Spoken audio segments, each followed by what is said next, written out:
Well, hello everybody.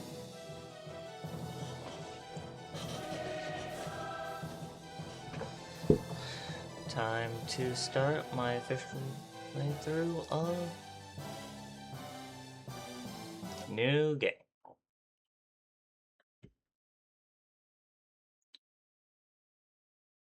If only time could just stop. It was impossible to truly determine the single greatest moment of your life until you were looking back on things from your deathbed, of course. But I was sure everyone had wished for something similar, at least once. It was only human to wish for fun times to continue, to want to relive a moment of glory. It felt only human to wish to hang on to the here and now. Even should its brilliance eventually fade, that still beat losing it. losing it. The known was comforting, the unknown terrifying. Everyone must have experienced this sort of anxiety before, especially students like me. It was hardly unusual to experience this sort of feeling. After all, we were at the part of our lives where we had to start thinking about college, getting a job, and just the future in general. We were in an uneasy transition period between childhood and adulthood, so it felt only natural we'd start obsessing with the mundane. One could call it living for the moment, a kind of escapism that arose when you didn't have both feet on the ground.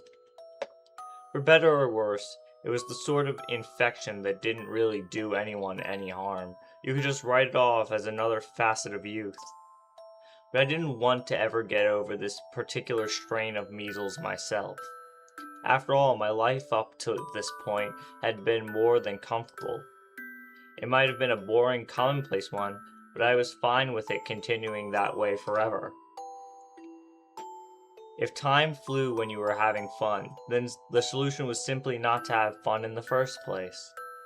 It was best to steer away from the unknown and stick to the default path. Who knew what sort of trouble you might encounter on the road less traveled by?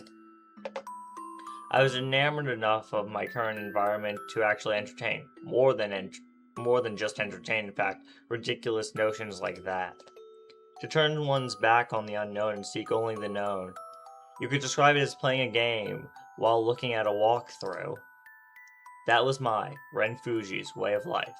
Always had been, and hopefully always would be.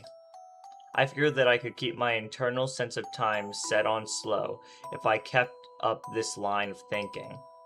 Stopping time completely was impossible after all, so you could consider this philosophy of mine to be a kind of compromise, the closest possible realistic approach. I thought that I understood, that nothing lasted forever, that something being finite meant its end could come at any time. Okay, so try to imagine your life as a novel, up until the day where he had to go and say that.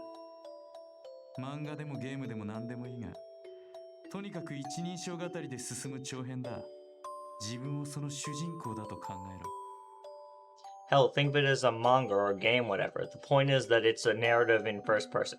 Pretend you're the protagonist of that story.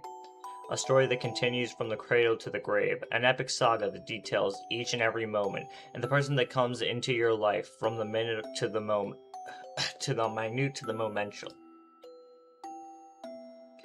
Think of life as something like that, he said. そこで質問。今自分が綴ってる小説は実際のとこ面白いのか？主人公としてお前はキャラが立ってるのか？ Now ask yourself this. Is the novel of yours even worth reading? As the protagonist, are you an interesting, worthwhile character? As far back as I could remember, Shiro had the habit of suddenly going on and on about shit that didn't make sense like this. Most of the time, it was just trying to get a rise out of me. I'm not worried about whether or not your grammar's dicey or if your vocab is crap. Just if you got some sort of bite, spite, or spectacle that'll make people give a shit about your story. If you got something to make it stand out within its genre. There's no point in living the sort of life that anyone could live. You might as well just not fucking bother if you're going to go through the motions of a genre that anyone's capable of pulling off. Don't get me wrong, fucking around with your friends, joining a club, snagging a few girls along the way, ain't nothing wrong with that sort of thing. You just can't call it unique. Kids our age throughout Japan are experiencing all that shit as we speak. I'm not just trying to hate on what's popular or anything. I'm just saying that stuff is popular because it's the path of least resistance. Like maybe it only looks like life gives you branching paths when it's really just a straight line. In other words, what if we're not choosing but instead being made to choose? This country has a hard-on for the greatest common denominator, right? The nail that sticks out gets hammered down, genius is misunderstood, idiocracy is shunned, bullying ain't cool, whatever the hell you want. Of course all that shit is just applying what I'm talking about to real life. How do I put it? I keep having what do you call it? Deja vu. That's it. You know the feeling I've done all this before? It ain't fun. Nothing feels fresh. It's like I've read this story before, so I'd like your help. With what? With manipulating variables. And what was that supposed to be? I guess it might be hard for you to understand. After all, you love boredom, don't you? Knowing everything in advance? You just want to keep going around in circles until the day you die. You're a piece of work, my friend. If I had to describe your role in my story, you'd be like this trickster sort of archetype. I could have said the same about him myself. Shiro was the sort of guy who was impossible to read, impossible to get a handle on. He certainly wasn't the type of character who should have been appearing in my story. So why did it sometimes feel like he was a central figure in it? If we were going with the whole novel analogy, Shiro was a misprint. And if I get rid of you, maybe my story will head in a different direction. How you doing, Themos? It's nice to see you here. Come on, don't look at me like that. You get what I'm saying, don't you? You and me, we were dealt a shitty hand in life. It's nothing short of a goddamn miracle that we're enjoying a happy school life today. Which is why I've been giving this whole normal thing a shot. But the deja vu just won't stop. It's crushing my spirit. Sometimes I just want to cry, so call me a coward if you want. But I'm checking out. I can't take this shit anymore. Life's short. I just want a chance to give all the options a shot before I reach the ending. Life might look like a straight line, but I just know there's gotta be another route somewhere. I want to find it, even if it just leads me straight off a cliff. If it's something new, then it's worth checking out either way. So like, why not try cutting my ties with you right here and now? I had gotten sick of that grin on his face long ago. It was the sort of expression that seemed to say he had nary a care in the world. Fitting, really. That was how I knew that nothing I said would get through to him. Not like I knew what he was going on about in the first place, really. But one thing was for certain. Shiro's genre or whatever was about to diverge completely from my own. Come back and haunt me if you kick the bucket. I ain't seen a ghost yet, you know. So I was prepared for what came next. Fistfights normally can't go too far. After all, you'd be using your actual hands and feet as weapons. If they got fucked up, you were done. It only made sense to call it a draw when you ran out of ammo, so to speak. But Shiro and I were a little too stupid to let something like that stop us. You couldn't even really call it a fight, we were both just trying to obliterate each other, plain and simple. There was enough blood pouring down my face to make it seem like I was viewing the world through a red veil. We smacked each other around so much that our hands themselves broke. We even had bones poking out of our skin. We just kept at it. Yeah, I could... Sound settings. Yep. Voices. Thank you for the advice, Themos. But we just kept at it. My eardrums had shattered long ago.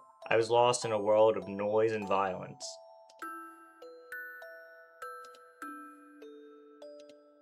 My shoulder had dislocated itself, my chin was split in two, my ribs were bent and broken, piercing various internal organs for good measure. Here I was, hacking up blood like it was going out of style, but Shiro seemed to be having the time of his life. I couldn't focus on anything but the way he exploded with laughter. Why did it end up like this? Why did he need to take it this far?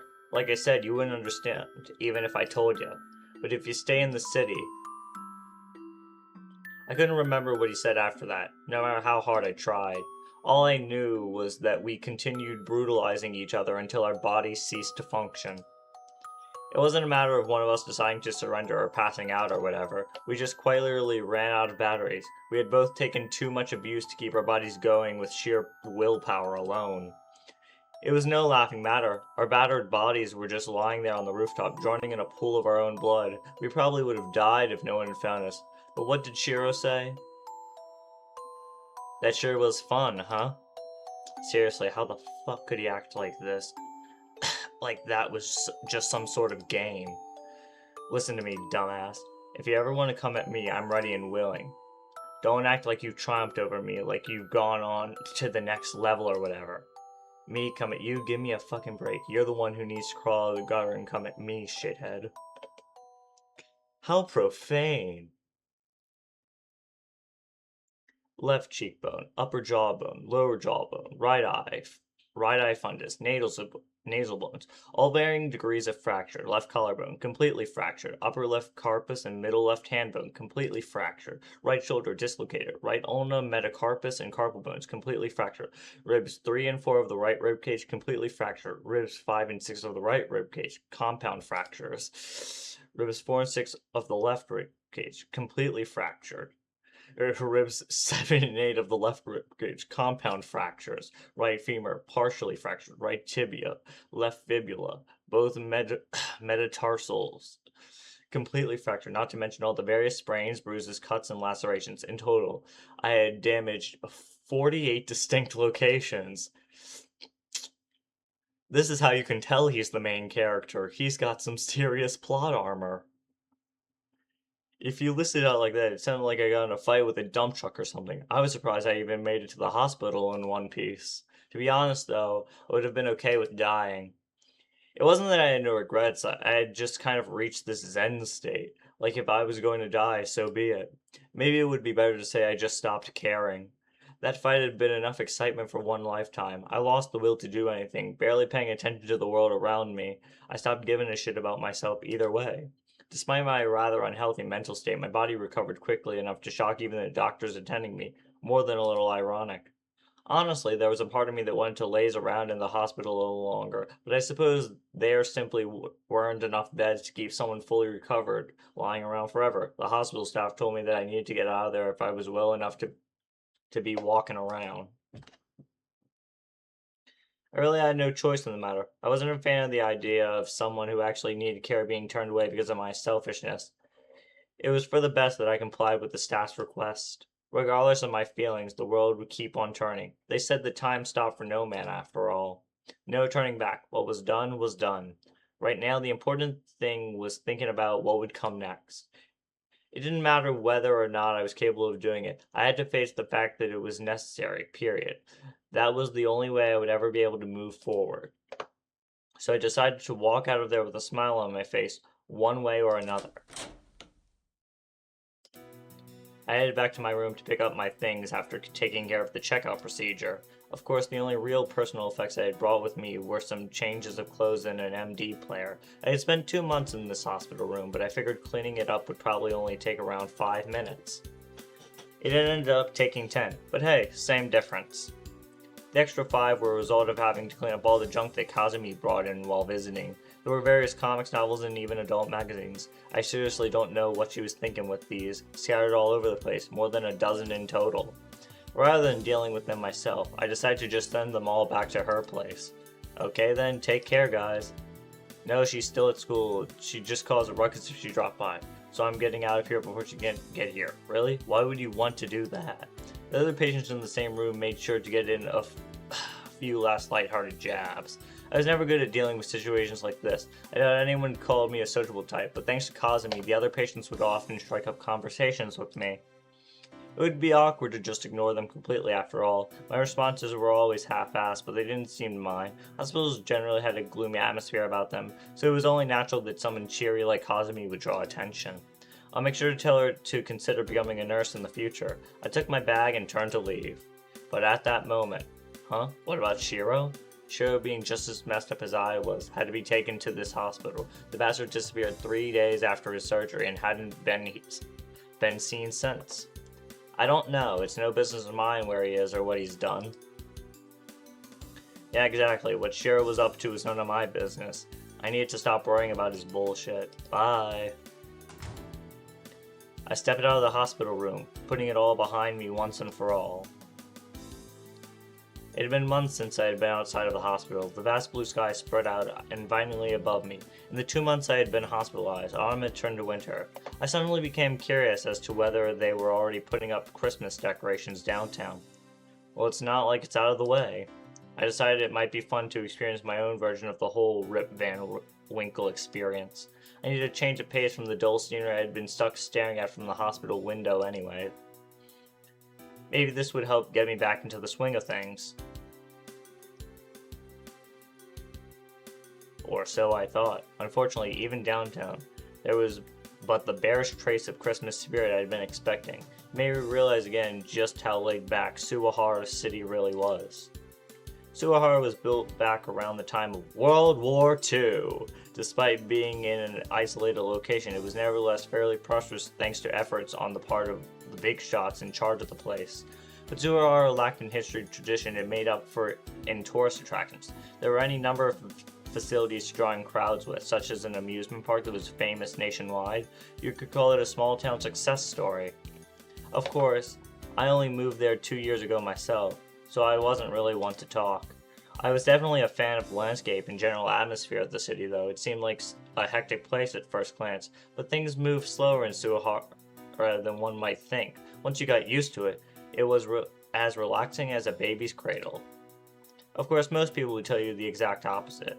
The Suwahara was a lively place with a bustling atmosphere, but I did know a few other people who agreed with my assessment, such as Himuro and Shiro. It wasn't like you could really say that either line of thinking was right or wrong, though, and I didn't feel like trying to argue with people who disagreed. Live and let live, I guess.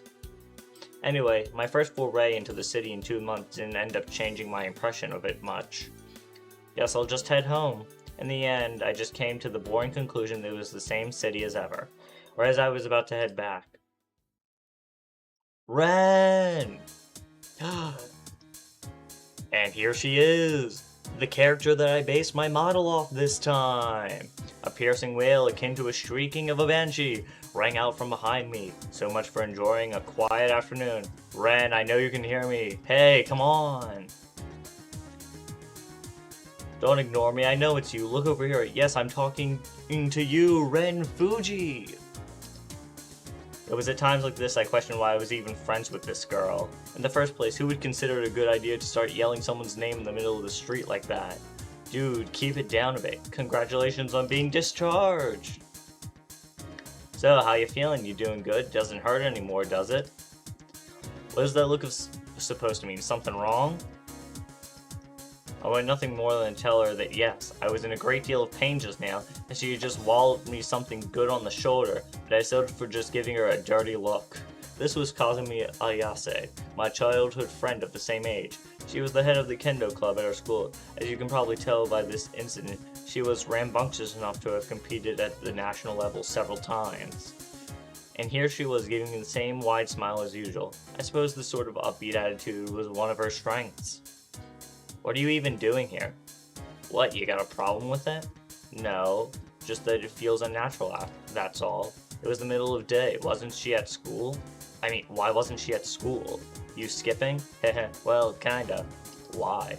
Why do you think? Hell if I knew, I threw up my hands. 'Cause I wanted to see you as soon as possible, that's why. I missed you. I missed you. That's nice. I was glad to see that her stupidity was in full form again today. You trying to get held back a year? It's okay, I've missed a lot less days than you have after all, she said as she violently slapped me on the back. It hurt like a bitch. Well anyways, all that aside, what do you think you're doing going home all by yourself?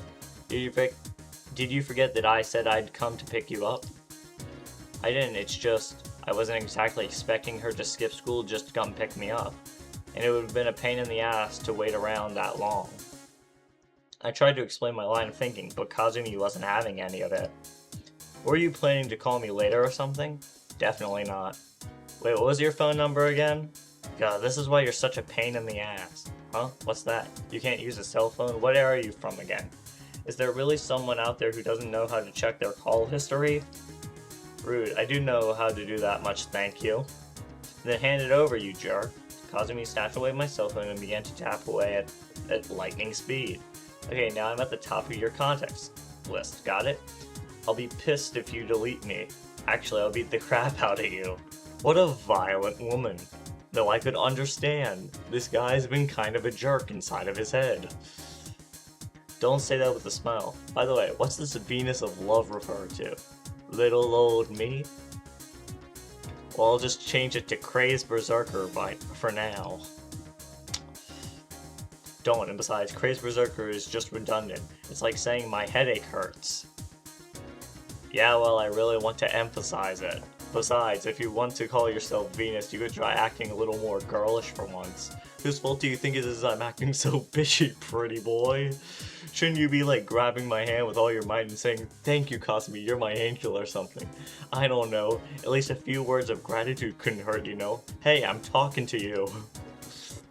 Who do you think you are, anyway? All of a sudden I hear you're in the hospital, so I come in every day because I'm worried sick about you, but you're just staring off in the distance with your head in the clouds the whole time.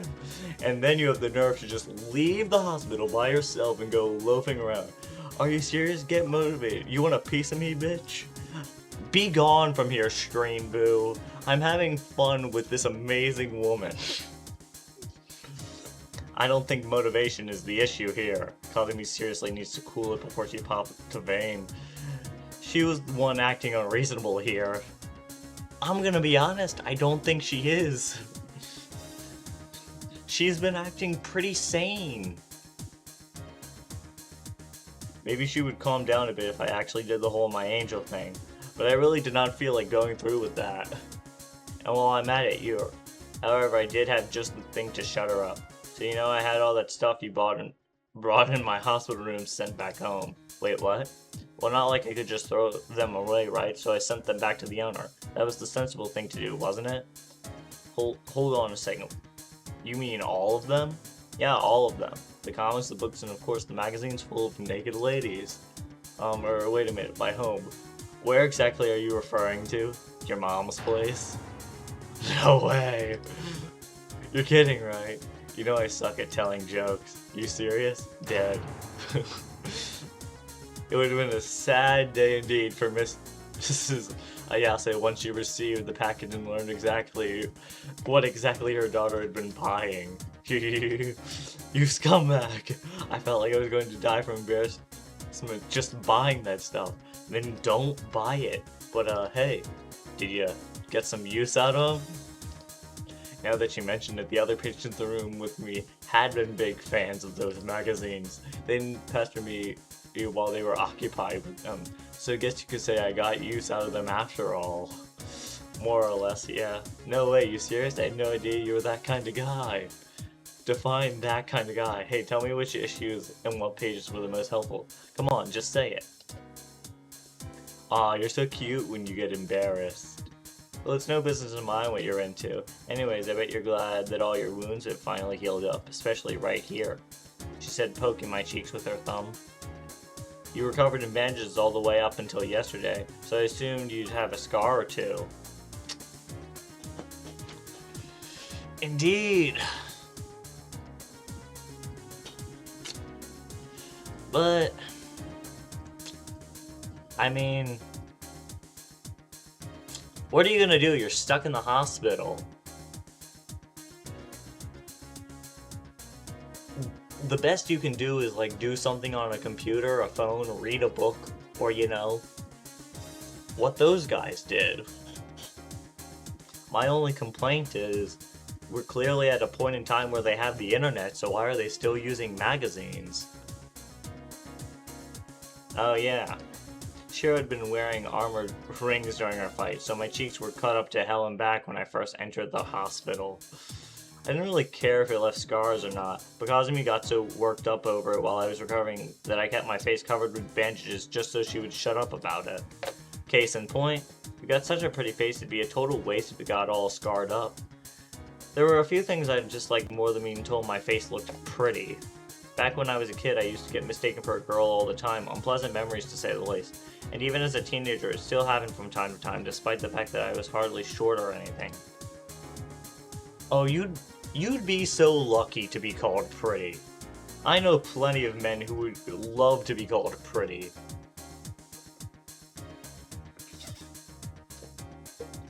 Scout trying to recruit female models had called out to me on the streets on more than one occasion. Definitely the kind of thing that dealt a blow to your pride as a man.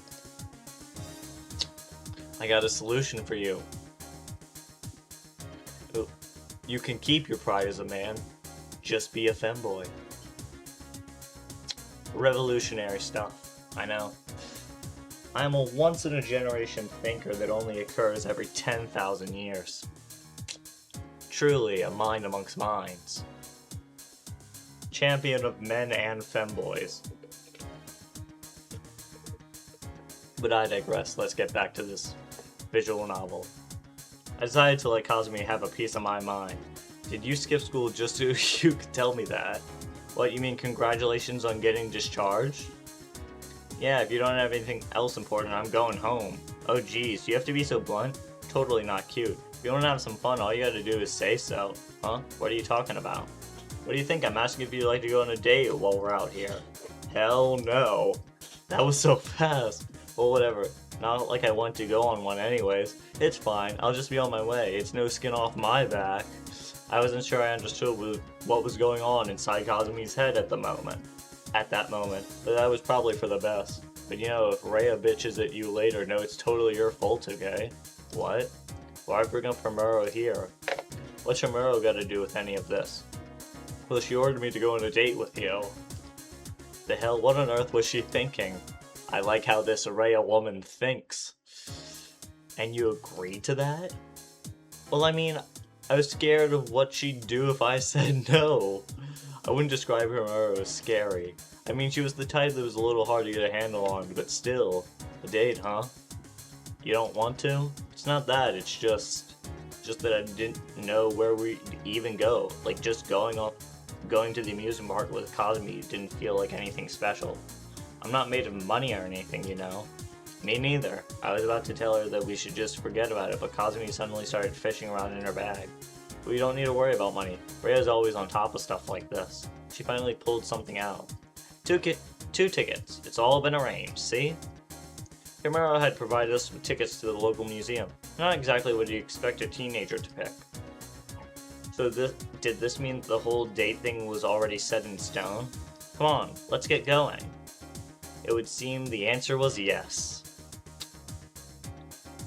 You never struck me as the type to be interested in the arts. The museum was located away from the main street. While we were on our way there, I asked Kazumi something that had been on my mind.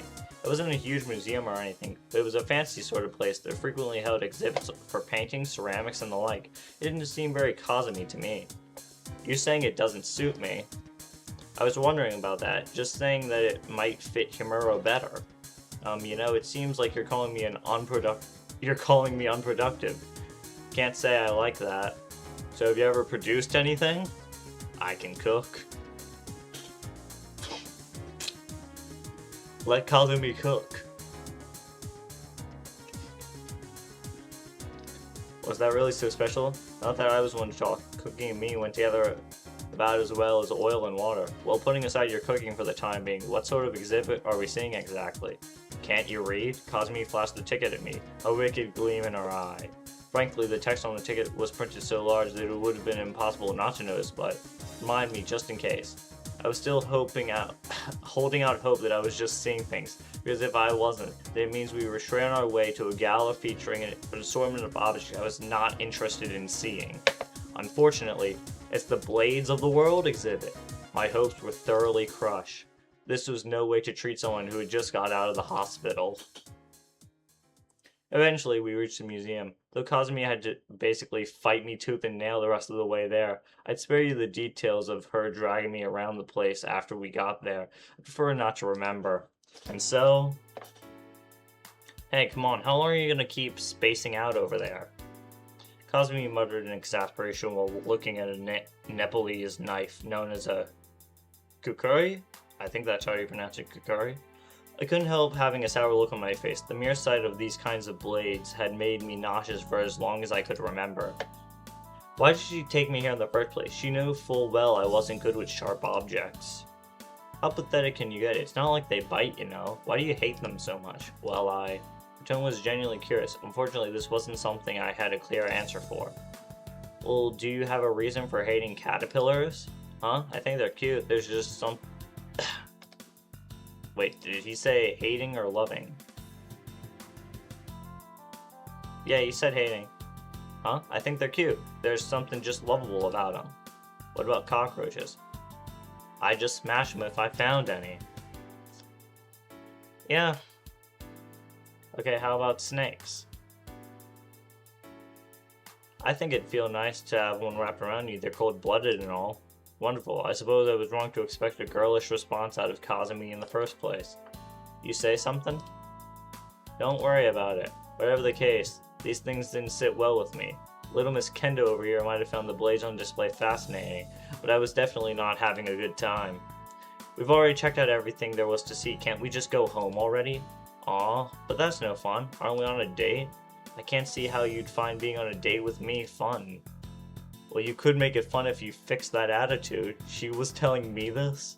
Isn't this how I've always acted? Try going easier on someone who literally just got out of the hospital. Sheesh, you really are beyond help. Kazumi heaved a deep sigh. I was beginning to think that she actually understood, but... Then I guess we'll take one more lap around the place and go home. No, of course she didn't. And so we ended up taking one more lap around the museum. I did my best to avoid looking directly at any of the blades on display. I wasn't sure if I could really explain exactly why I had this thing against blades, but it wasn't because I felt scared of them. Maybe they just weren't compatible with me. I didn't want to have anything to do with them, period.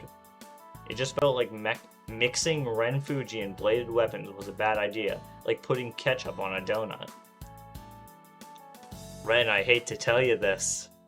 I'm pretty sure there are some people out there that would love ketchup and donuts. Keeping my distance was the smart move if I wanted to maintain the peace and harmony in my life. In a way, they almost reminded me of Shiro. I shook my head, reminiscing about that guy. Reminiscing about that guy was the opposite of a productive activity. I was on a date. After all, worrying about Kazumi would be a better usage of my time. Not that I had much confidence in managing that either, but it would be the polite thing to do. Huh? You okay? Yeah. I've sworn I heard something. Was it just my So I really was hearing a voice coming from somewhere. Ren? I strained my ears. The museum was quiet enough that it should have been easy to make out the voice I had heard, assuming it wasn't my imagination. It was coming from this direction. Wait, hold up. Where are you going? I ignored Kazumi and ran off. I wasn't quite sure myself why I felt so compelled like this. There was no clear reason to concern myself over some voice in the distance. Either way, I found myself drawn to the spot the voice was coming from. Perhaps it would have been more accurate to say I was guided there, even. I found myself in an obscure corner of the museum, the sort of place you'd never come across if you were just taking the normal route, though. Normally, you wouldn't think there would even be an exhibit piece somewhere out of the way like this, yet there it was. A guillotine? I was sure everyone had heard of a guillotine, the execution device used for beheadings. This exhibit wasn't an entire guillotine, though, just the blade used for the beheading itself. The blade before me distinguished itself from the rest of the exhibits by demonstrating a cold simplicity. There was nothing glamorous or decorative about it. It was a lump of steel designed for the sole purpose of beheading with ruthless efficiency. You'd likely not find a more suitable tool for this task. Why was something like this even on display? It was a blade, yes, but it differed from anything else I had seen today on a fundamental level. It might have held historic value, but it wasn't a weapon or implement of some ritual. More than anything, though, I wanted to know why I had found myself drawn to it. Whoa, what's this? I didn't notice it at all. Kazumi had finally caught up with me. She took a glance at the guillotine from over my shoulder. Good find, Ren. What's it called? Boys, do you just... Bois de Justice, the pillar of justice, the official name of the guillotine. And so you, and so you know that's French. Also, it mentions Maximilien Robespierre. You've heard of him, right? He was an 18th century politician. Yep.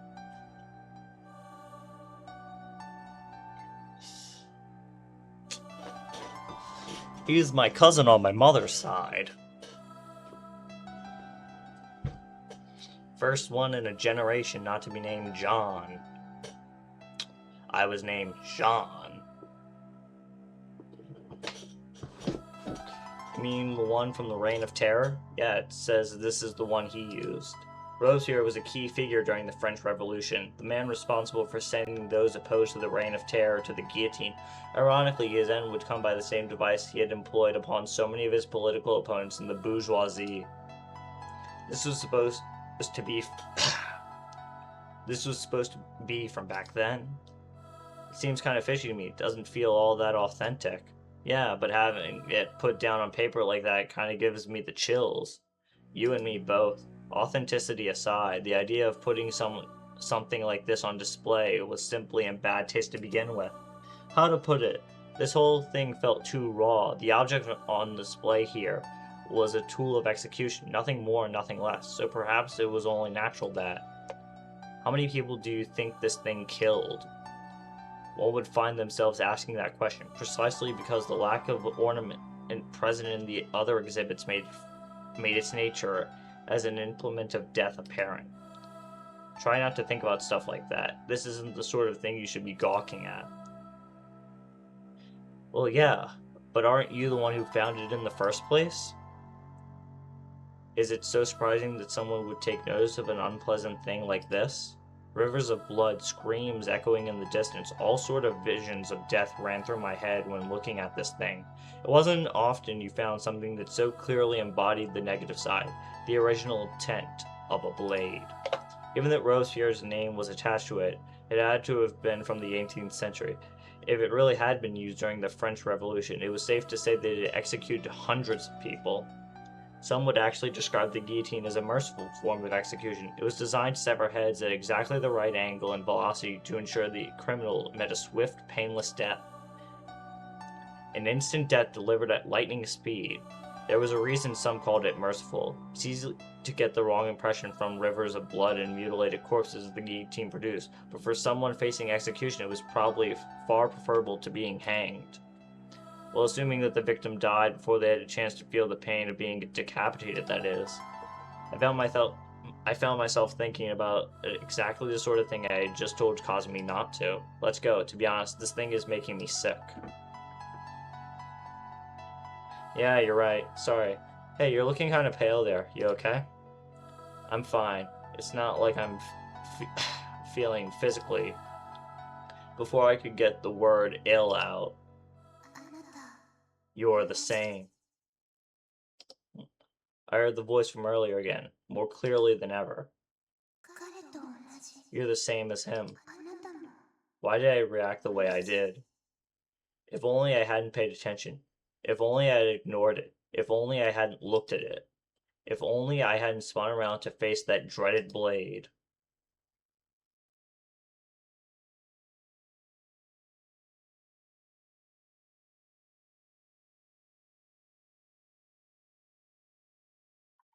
I would have never had to hear the cursed words borne forth from the ethereal figure standing in front of the guillotine. How could she have known that? What did she mean? We were the same? Since you're both the same, you two will become.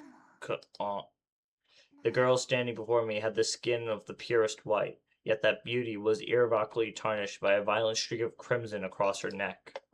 I almost wanted to believe it was some sort of necklace, but no, the jagged pattern was unmistakably the scar that a decapitation would create. Looking back on things later, I would have been able to say that this was where it all began. Does my present live up to your expectations, Zarathustra? And thus we met, brought together by him. Chapter 1. Les fins de la punition. It was dark out by the time I got home. I had almost passed out at the museum earlier. I had managed to make it back okay, but I still wasn't feeling too hot. At least it was consolation that Kazumi wasn't the type of person to get upset about having to deal with stuff like this.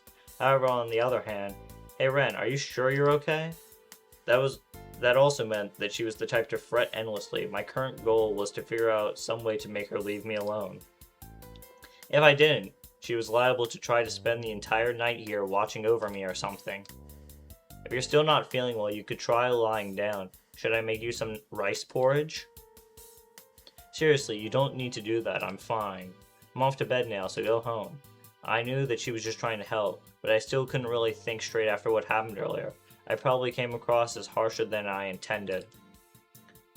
Well, it's not like I'm some delicate flower, you know. My injury is healed up ages ago, so stop treating me like an invalid. I'm seriously gonna start feeling down if you keep being a total worrywart like this. Okay, but I'm the one who asked you out today, so I feel kind of responsible. You're not the most reliable after all. And you're rude without even realizing it. She did have a point. To be fair, I wasn't the type of person people look to for help. I'd be troubled if someone reliable like you ended up collapsing on my account, so I'm not that fragile, and neither am I. If you're really trying to be considerate of me, then stop making me get in these pointless arguments with you. It's already going to be enough of a hassle going back to school starting tomorrow as it is. Oh, that's right. No skipping, Ren, says the girl who skipped today.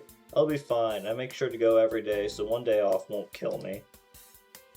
But you probably have too many absences after being hospitalized for so long. You'll end up having to repeat a year if you keep slacking off. We both want to graduate together, right? Right. Alrighty, then hurry up and go to bed already. Well, I was trying to, but someone just keeps running her mouth.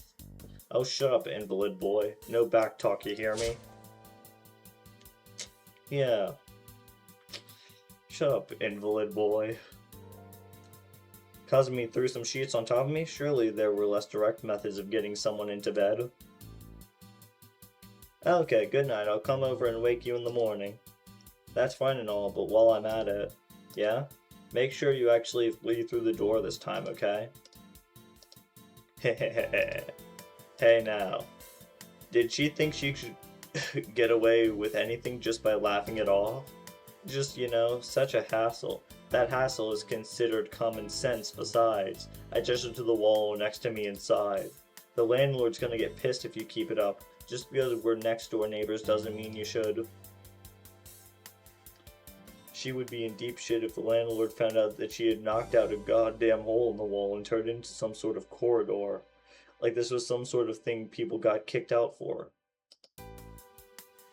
Kazumi and I had moved into this apartment together when we enrolled in our current school. It took her less than a week to come up with the idea to construct this little side entrance. But my mom's condition for us living alone was that we live next door to each other in the same apartment and help each other out. Come on, it's fine. This way it's easier to look after each other. I doubt your mom expected you to go this far with it, though. Not in a million years. You really think so? Yeah. You're so thick-headed. Besides, didn't Shiro start all of this? Don't blame everything on me. Believe it or not, she wasn't lying. Kazumi, Shiro, and myself had all lived together in this apartment complex, all 3 rooms next to each other in a row. It happened late one night, out of nowhere, Shiro broke down the wall, separating our rooms, barreled in here with the hammer still in his hand, saying you suddenly got the urge to play me in a fighting game. How stupid could he get? And you don't do that with your friends when you feel the sudden urge to play Super Smash Brothers? You don't grab your nearest mallet and just start bringing down their walls? Like you're sieging a goddamn castle? I broke my buddy's walls the other week. And so you ended up imitating that jokester completely. Heh.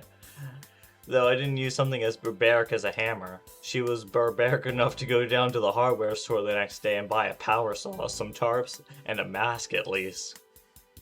Anyways, I had the bad fortune to live in between these two idiots. I ended up with the hole on both sides of my room. Privacy? What's that? Kazumi and Joe would just often cut through here to visit each other, and my room became a sort of natural gathering place in general. At least steal up Shiro's hole. I won't. I mean, what if he comes back? There was no what if. Shiro was never coming back, whether Kazumi knew it or not. I'm sure things will go back to normal between the three of us again. It'll be you, me, and Shiro, just like old times, right? Ren? Yeah? Yep, okay, good night. Kazumi smiled sweetly and returned to her room, through the hole in the wall. What's that song, like... I believe there's a song called Hole in a Wall.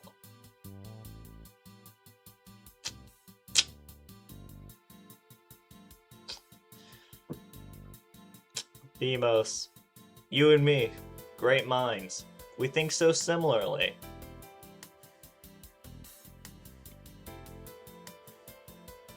I could tell by the complete lack of dust in my room that she had bothered to clean it while I was stuck in the hospital. Probably Shiro's too. I would never admit it out loud, but I did appreciate the consideration. At the same time, though, I couldn't help but wonder if I really deserved having her look after me like this. Kazumi knew nothing. By all rights, right now, we should have been... This line of thought would get me nowhere. I decided right then and there to stop mulling over the past. What was done was done. It wasn't healthy to keep obsessing like this. There was no way the girl I saw in the museum could have actually been real. She was just a hallucination, meaningless clarity that was born from my unstable mental state. Yeah, that's it. That was the only explanation. I laid down in bed. A good night's sleep was sure to wash away the memory of today. I wouldn't remember a thing when I woke up the next morning. I was sure of it.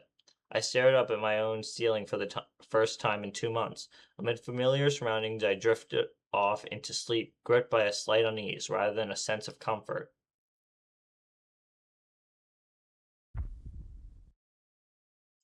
Now then, let the curtain rise on tonight's grand guignol.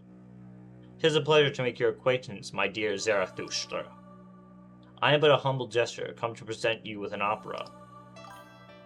Consider me not more than a swindler, a charlatan. Actually, her name is Marie, though it's not Marie Antoinette. My name, I suppose Caligostro shall suffice. Do you allow me to regale you tonight with the tale of a girl I met while men still called me by that name? The tale of the fair princess of the guillotine, the tale of her origins as well as how the two of us came to meet. I beg of you to forgive my brevity. It all came about as a result of simple bad luck, nothing more and nothing less. Humans are bound by their birth. The average man cannot hope to compete with an absolute brought about by sheer chance at birth, regardless of his foibles or virtues.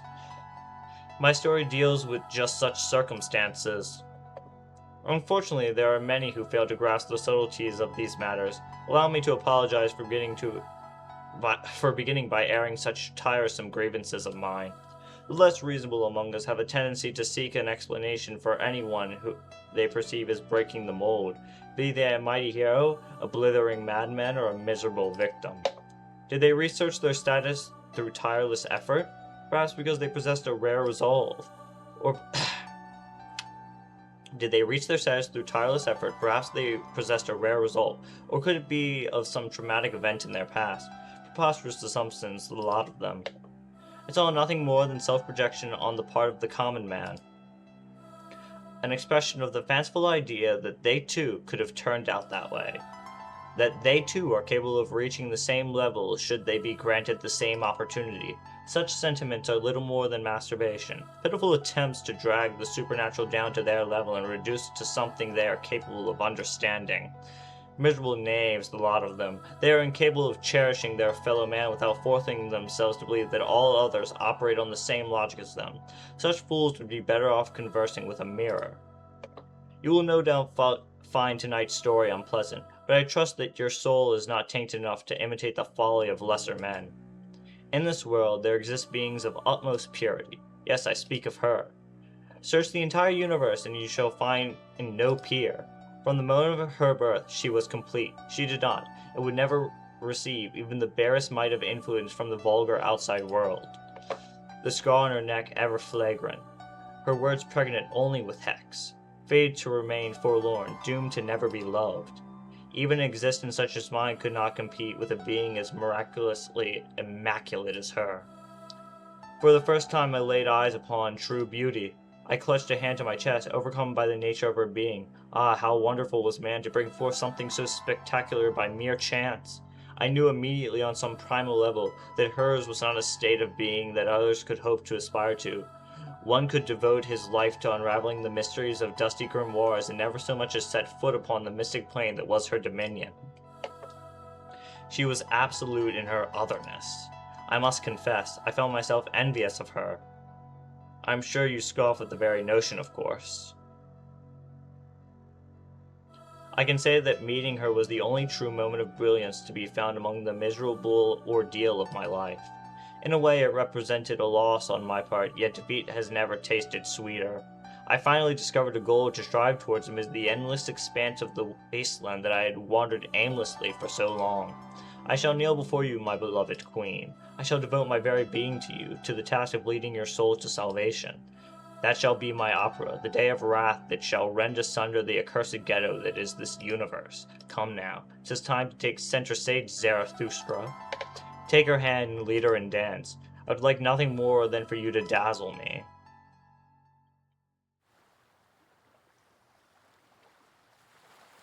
Suddenly, I heard the sounds of waves crashing against the shore. I found myself standing on a mysterious beach bathed in the crimson hue of dusk. This was a place far removed from the hectic fervor of the city. I could hear nothing but the quiet murmur of the waves and the sporadic chirping of birds somewhere in the distance. The scenery around me possessed a fleeting beauty, one brought about by the setting sun as it melted in the contours of the distant sea. This was the sort of sight that would normally vanish in an instant, but somehow I knew that here it would persist eternally. This was a moment frozen in time. Half of the sun had already sunk beyond the horizon, but the remaining half would never budge. The waves continued to roll in and out, were surely governed by something other than the tidal force I was familiar with. Suddenly I understood. This was a dream. There wasn't a beach like this anywhere near Suwahara City. Hell, it didn't even really look like somewhere in Japan. I had set foot on foreign soil, set foot on a temporal plane far removed from the present. It would seem that I understood the nature of this place on an instinctual level. By all means, I should have felt some sense of bewilderment being confronted with such a surreal scene, but I simply found myself captivated by it. There was a certain nostalgic atmosphere about the place that spoke to me. No, maybe what really drew me in was the sense of stagnation. This was a world frozen in time, possessed of the beauty of an everlasting sunset. The very concept of the flow of time was meaningless here. An eternal twilight, decorated by a sun that would never dip below the horizon. This world existed on the border between day and night, its very existence a precarious reverie fallen between the cracks of reality. I felt truly at peace here, within this concentrated moment. I sat down on the beach, absently staring out at the sea and listening to the waves. I found myself overcome with a particular sense of deja vu. Even though I had never laid eyes on this place before, it was like I was already deeply familiar with it. Obviously, this was all just a dream, but it was a pleasant feeling nonetheless. Knowing what you're dealing with in advance means you can handle anything it might throw your way. Foreknowledge makes it possible to avoid dangerous situations and prolong pleasant ones, to make better, more meaningful decisions. What could bring about a greater sense of peace? Yes, my ideal world was knowing everything in advance, going around in circles until the day you die. Was that your heart's desire? She cut across my line of vision at nearly the exact same time as I turned around.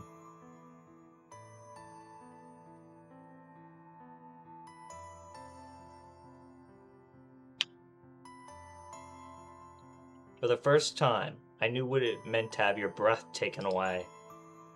The word that immediately came to my mind was enchanting. I felt certain that anyone who came across this girl on this beach would be stunned in the same way I was. She was outfitted by a shabby, worn-out dress. No one could call her attire elegant, but on her exuded a radiance that women of high society could never hope to attain with even the most extravagant formal wear. Her long hair emanated an auburn aura, lit up by the dull red glow of the setting sun, As she danced across the wet sand of the beach, the stark white ankles peeking out from the hem of her dress offered a sharp contrast to the warm colors of the world around her. She turned to face me, emerald eyes gleaming with a gentle light. I couldn't take my eyes off her.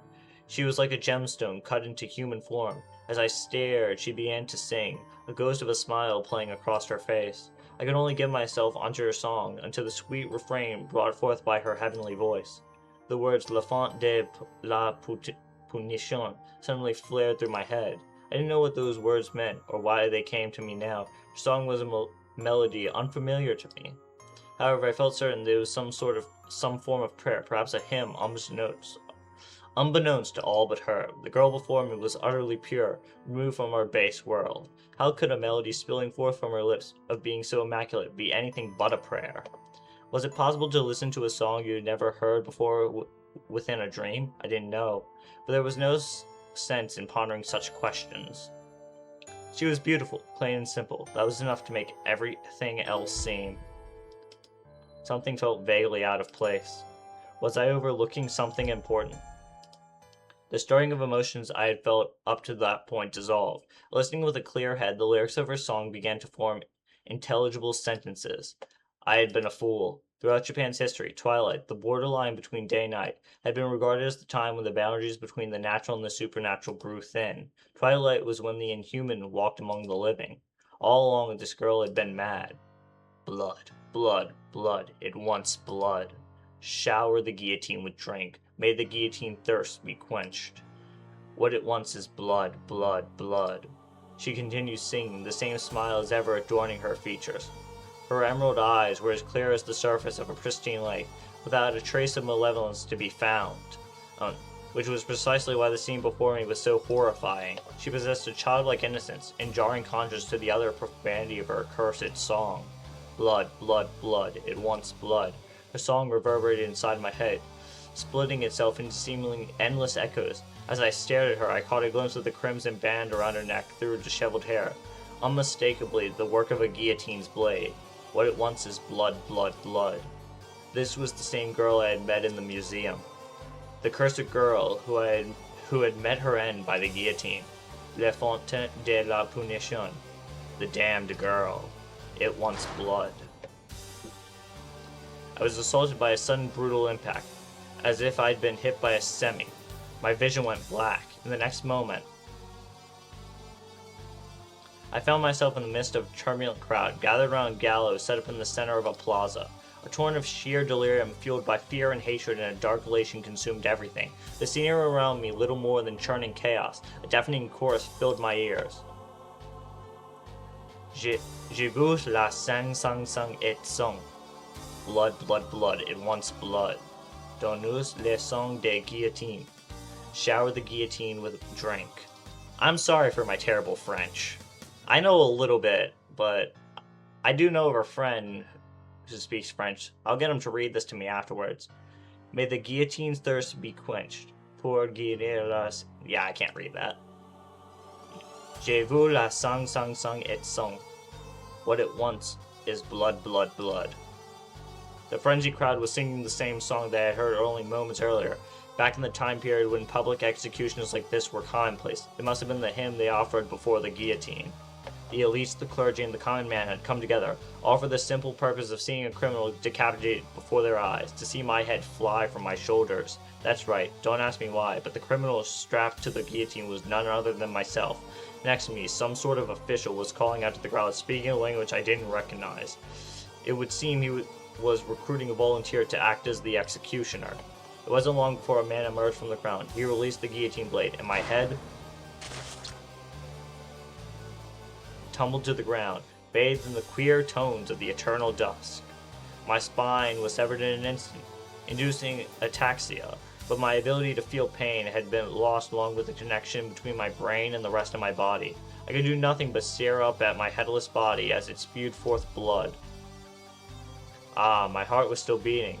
I wanted nothing more than to extend a hand to my body but that was impossible now. Blood, blood, blood, it wants blood.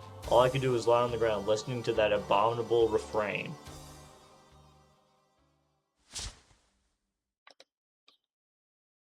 And And I think we have to call it here. Yeah, that that was something.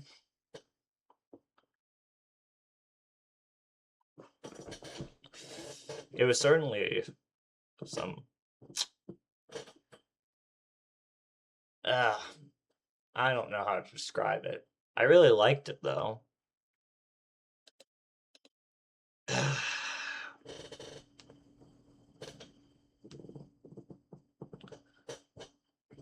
I've played a little bit of this game before, not a lot. I never made it to any of the endings. I just played part of the first route. But I remember the first couple of chapters and yeah, I just remember why I enjoyed this game so much. It's like so vividly descriptive. Like and I love how they're very poetic about all of it. Hopefully it continues to be this good. And if it isn't, I can always, uh bait power scalers because canonically this game and the series it's a part of scales insanely high on power scaling, so you know, I'll just bait all those people who like say Hajun is out-reversal or can can Ren beat Goku? The answer is yes, by the way. I accidentally learned about this game through the wiki. Ren becomes insanely strong. But anyways, I digress. Wherever you are, good afternoon, good morning, good evening, good night. Love you guys. Bye bye. Also, thank you, Themos, for being here the entire time.